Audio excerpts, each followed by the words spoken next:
ሰበር ዜና ምክትል ጠቅላይ ሚኒስትር ተመስገን ጥሩነህ ፋኖ ያሳደዳይ ነው ሲሉ ከባህር ዳር ጎዳ ሰምተዋል።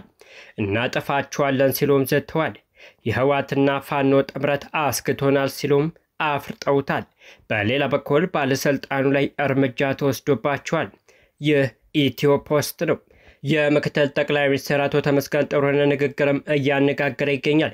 ምክትል ጠቅላይ ሚኒስትሩ ወያኔ የሚጋልባቸው ያሏቸውን አካላት ክልሉን እየረበሹት ነው ሲሉም ከሰዋል። ፋኖ ያሳደደኝ ነው ሲሉም ጉድ አሰምተዋል። የክልሉ ፖሊስ ለመስዋዕትነት መዘጋጀት እንዳለበትና ከመከላከያ ሰራዊቱ ጋር ትከሻ እንዳይለካካም አስጠንቅቀዋል። ባዳና ባንዳ ሲሉ የጠሯቸውን አካላትም በጠንካራ ቃላት ወርፈዋል። ወደ ሰላም ካልመጡም ይጠፋሉ ሲሉም ዝተዋል። የቀድሞ መሪዎች ኢትዮጵያ ብለው መጥራት ይጸየፉ ነበርም ብለዋል። በዝርዝር ታደምጡታላችሁ። በሌላኛው ሰበር መረጃ ደግሞ አዲስ ከንቲባ መሾሙ ተሰማ። የጠቅላይ ሚኒስትር አብይ አህመድ አስተዳደር ለክልልና ለከተማ አስተዳደሮች የስልጣን ሽግሽግ እንዲያደርጉም ትዕዛዝ ማስተላለፉም ተሰምቷል። ብልጽግና ፓርቲ በየክልሉ የአመራር ሹም ሽግሽግ እንዲያደርግ አቅጣጫ ማስቀመጡን በተገለጸ ማግስት እጅግ አነጋጋሪ መረጃዎችም እየወጡ ይገኛሉ። ከነዚህ መረጃዎች መካከል አዲስ ከንቲባ ተሾሟል መባሉም ተነግሯል። ሙሉ መረጃውን በዘገባችን በዝርዝር እንነግራችኋለን። ህወሓት ሚሳኤል ታጥቋል ሲሉ በጠቅላይ ሚኒስትር አብይ የተሾሙት ጄኔራል ታደሰ ተናገሩ። ጄኔራሉ ሚሳኤሉ ከግብፅ አስመራ ደርሷል ብለዋል። በሌላ በኩል ህወሓት ለሻዕቢያ አነጋጋሪ መልእክት ተልኳል። ከመቀሌ ለሻዕቢያ ተጠባቂው መልእክትም ተልኳል። ጸምዶ ከፖለቲካ ግንባር ተሻግሮ በወታደራዊ ግንባርም እየታየ ነው። በትናንትናው ዕለትም በሻዕቢያ የጀርባ ድጋፍ የሰለጠኑ የህወሓት ወታደሮች ተመርቀዋል። ወደ ሁመራ ክተት ሊባሉ ይችላሉም ተብሏል። በሌላ በኩል ህወሓት ሻዕቢያን ለማዳን ቃል ገብቷል። በስፋት የምንቃኘው ይሆናል። የተወደዳችሁ የቻናላችን ቤተሰቦች እነዚህና ሌሎች መረጃዎችን አጠናክረናል። እንደተለመደው ቪዲዮ ላይክና ሼር በማድረግ ጥቂት ደቂቃዎችን አብራችሁ እንድትቆዩ ግብዣችን ነው። ወደ መረጃዎቹም እናምራለን። የምክትል ጠቅላይ ሚኒስትር አቶ ተመስገን ጥሩነህ ንግግር እያነጋገረ ይገኛል።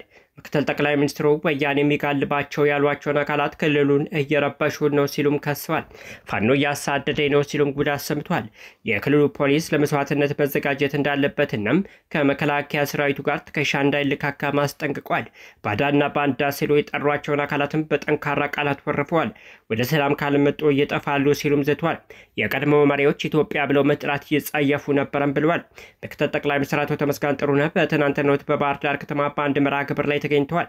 በዚህ መርሃ ግብር ላይ ዘለግ ያለ ንግግር ያደረጉ ሲሆን በርካቶችን ያበሳጨና ያወያየ ሀሳብም አንስተዋል።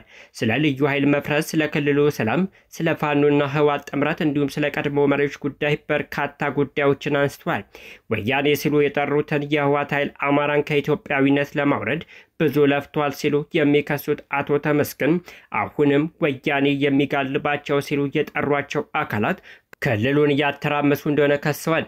አቶ ተመስገን ወያኔ የሚጋልባቸው ሲሉ የጠሩት የፋኖን ኃይል ሲሆን ፋኖ ከህወሓት ጋር ግንኙነት ፈጥሯል በሚልም እየተከሰሰ ነው።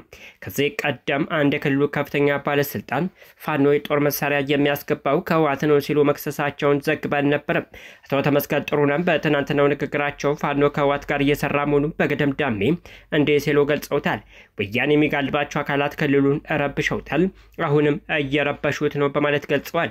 ክልሉን አሁንም ከባዳዎችና ባንዳዎች ማጽዳት አለብን የሚሉት ምክትል ጠቅላይ ሚኒስትሩም የክልሉ ፖሊስ ለዚህ ስራ መስዋዕትነት ለመክፈል ዝግጁ መሆን አለበት ሲሉም ተናግረዋል።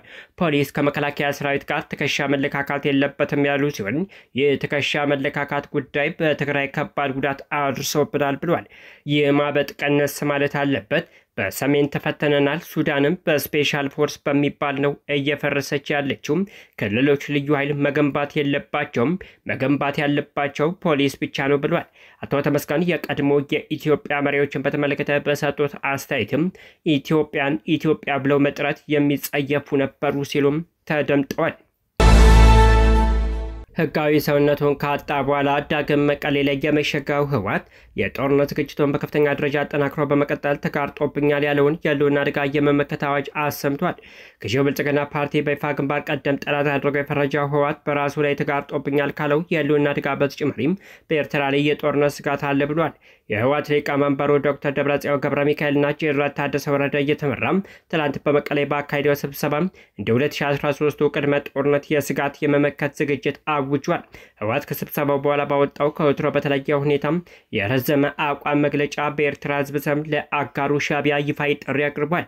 ከተንዛዛው መግለጫ ውስጥ ለኤርትራ ህዝብ የተደረገ ጥሪ በሚል የቀረበው የህወሓት አጋርነት ጥሪ ከወራት በፊት ጸምዶ በሚል የጀመረውን ግንኙነት ወደ ላቆ ደረጃ ለማሳደግ የሚገልጽ ነው። እንደ ደብረጽዮን ተጋርጦብናል ያሉት የህልውና አደጋ በተመሳሳይ ሁኔታም ኤርትራ ላይ ያንዣበበ ጦርነት መኖሩን ገልጿል። ህወሓት በትግራይና በኤርትራ ላይ አንዣቧል ያለውን ጦርነት ለመመከት በጋራ ለመቃወም ቁርጠኛ ነኝ ያለ ሲሆን በተመሳሳይ ኤርትራም ዝግጁ እንድትሆን ጥሪ አቅርቧል። ህወሓት በመግለጫው በኤርትራና በትግራይ መካከል ተጀምሯል ያለው የህዝብ ለህዝብ ግንኙነት ተጠናክሮ እንደሚቀጥልም ገልጿል። ህወሓትና ሻዕቢያ በህዝብ ለህዝብ ግንኙነት ሽፋን የጀመሩትን ጥምረት ወደ ላቀ ከፍታ እንዲያሸጋግሩት ከማድረግ በተጨማሪም የጋራ ስጋት ነው ያሉትን ጦርነት ለመመከት በአንድ ጎራ እንደሚሰለፉ ነው ደብረጽዮን የገለጹት። ህወሓት በትግራይና በኤርትራ ህዝብ ላይ አንዣቧል ያለውን ጦርነት በጋራ ለመመከት የኤርትራ ህዝብ ዝግጁ ሊሆን ይገባል ሲሉም ቅስቀሳ አድርገዋል። የጋራ ስጋት የተባለውን ጦርነት ለመመከት በኤርትራ ህዝብ በኩልም ከፍ አድርገ ድምፅን በማሰማት የድርሻ እንድትወጣና ለሰላም አብረን እንድንሰራ ጥሪ እናስተላልፋለን ሲልም አክሏል። መድረኩን የጀመረው ጄኔራል ታደሰና ደብረጽዮን ባደረጉት ንግግር የጦርነት ዝግጅት ቅስቀሳ ይዘት ያላቸውን ሀሳቦች አንጸባርቀዋል። የህወሓት ሊቀመንበር ደብረጽዮን በመድረኩ ባደረጉት ንግግር በትግራይ ህዝብ ላይ ተደቅኗል ያሉትን የህልውና አደጋ ለመመከት ዝግጅት መደረጉንም ገልጸዋል። ደብረጽዮን በመድረኩ ላይ ባደረጉት ንግግር የህወሓት የጦርነት ጊዜ መሪ ቃሉን ትግራይ ትእሰር የሚለውን መፈክር አሰምቷል። ትግራይ ታሸንፋለች የሚል አቻ ትርጉም ያለው የህወሓት የጦርነት ጊዜ መፈክር በዚህ ውጥረት ወቅት የመነገሩ አንድምታ የውረድ እንውረዱ አንድ አካል ተደርጎም ይታያል። በዚህ ወቅት ከፍተኛ ውጥረት ውስጥ የገቡት ህወሓትና የፌዴራል መንግስት ወደ ንግግር ይመለሳሉ ተብሎ ተስፋ ተጥሎ የነበረ ቢሆንም ተጨባጭ እርምጃም አልታየም። ህወሓት ራሱ ለጦርነት ማዘጋጀቱን በአደባባይ እየገለጸ ባለበት አጋጣሚ የፌዴራል መንግስቱም በተመሳሳይ እንቅስቃሴ ውስጥ መሆኑ ይነገራል። ቀይ ባህር ቆርጦኗል ሲሉ ፕሬዝዳንቱ ተናገሩ። በፓርላማው በዛሬው ዕለት አሰብ ላይ ታውጇል። የኢትዮጵያ ህልውና ከቀይ ባህር ጋር የተሳሰረ ነው ሲሉ ፕሬዝዳንቱ ይፋ አድርጓል። ኢትዮጵያ ከአባይና ከቀይ ባህር መካከል የምትገኝ ሀገር ነች። እጣ ፋንታዋና መጻኢ ዕድሏም ከሁለቱ ውሃዎች ጋር በእጅጉ የተቆራኘ ነው ሲሉም ፕሬዝዳንቱ ታዬ አጽቀሥላሴ ተናገሩ። ፕሬዝዳንቱ ይህንን ያሉት የህዝብ ተወካዮችና የፌዴሬሽን ምክር ቤት 5ኛ ዓመት የስራ ዘመን መክፈቻ ስነ ስርዓት ላይ ባቀረበው የመንግስት ዓመታዊ እቅድ ላይ ነው። በዚህም ኢትዮጵያ ፍትህን ባልተከተለ መንገድና ህዝብን ባለማከልና ባላሳተፈ አግባብ ተገላ መቆየቷን ተናግሯል። ኢትዮጵያ ወደ እነዚህ ውሃዎች እንድትመለስና ፍትሃዊ የልማት ተጠቃሚ እንድትሆን መንግስት በመስራት ላይ ይገኛል ብለዋል። ከ3 አስርት ዓመታት በኋላ የባህር በር ጉዳይ ዓለም አቀፍ የመነጋገሪያ ሀሳብ ማድረግ ተችሏል ያሉት ፕሬዝዳንቱም በቀጣይነት የቀጠናችን የጋራ የማልማት ፍላጎት ያገናዘበ ትብብርና ትስስርን ለማጠናከር ዲፕሎማሲያዊና ሰላማዊ ጥረቶች ይደረጋሉ ብሏል። መንግስት ፍትሃዊና አስተማማኝ የባህር በር ለማግኘት ከቀጠናው ሀገራት ጋር በዲፕሎማሲያዊና በሰላም መንገድ ይሰራል ሲሉም ገልጸዋል። አዲስ ከንቲባ መሾሙ ተሰማ። የጠቅላይ ሚኒስትር አብይ አህመድ አስተዳደር ለክልልና ለከተማ አስተዳደሮች የስልጣን ሽግሽግ እንዲያደርገው ትዕዛዝ ማስተላለፋቸው ተሰምቷል። ብልጽግና ፓርቲ በየክልሉ የአመራር ሹም ሽግሽግ እንዲያደርግ አቅጣጫ ማስቀመጡን በተገለጸ ማግስት እጅግ አነጋጋሪ መረጃ እየወጣ ይገኛል። ከነዚህ መረጃዎች መካከል አዲስ ከንቲባ ተሾሟል መባሉም ተነግሯል። የብልጽግና ፓርቲ ምክር ቤት እስከ ታችኛው መዋቅር ያሉት አመራሮች የግምገማና የምዘና መድረክ አድርገው የአመራር ሹም ሽረት እንዲያደርጉ መናገራቸው ምንጮች አስታውቋል። እንደ ምንጮቻችን ከሆነ ክልሎች በተነገራቸው አቅጣጫ መሰረት በሹም ሽር ተግባር ላይ መሆናቸውም ታውቋል። ሹምሽር ከጀመሩ ክልሎች መካከል ሲዳማ ክልል፣ ማዕከላዊ ኢትዮጵያ ክልልና ድሬዳዋ ከተማ አስተዳደር ግንባር ቀደም በመሆን ሹምሽር መጀመራቸውን ከየክልሉ ማህበራዊ ትስስር ገጽ ያገኘናቸው መረጃዎች ያመለክታሉ። የሙስናና የብልሹ አሰራር በስፋት እንደተንሰራፋ ከሚነገረው የሲዳማ ክልል ከወራት በፊት የተሾሙት የሐዋሳ ከተማ አስተዳደር ከስልጣን መሰናበታቸው ተሰምቷል። የሐዋሳ ከተማ ከንቲባ ከስልጣናቸው ተነስተው በምትካቸው አዲስ ከንቲባ ተሾሟል።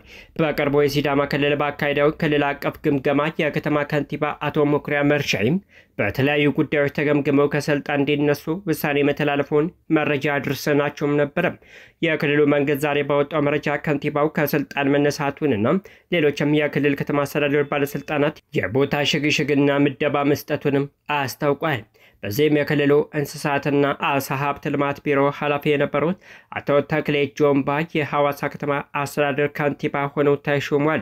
አዲስ የተሾሙት የሐዋሳ ከተማ ከንቲባ አቶ ተክሌ ጆምባ ከአቶ መኩሪያ መርሻይ ስልጣኑን ተረክቧል። ከከንቲባው በተጨማሪ ሌሎችም የሲዳማ ክልልና ሐዋሳ ከተማ አስተዳደር አመራሮች ከላይ በተዘረዘሩትና ሌሎች ምክንያቶች በቡድን ግምገማው ከኃላፊነታቸው እንዲነሱም ውሳኔ ተላልፏል።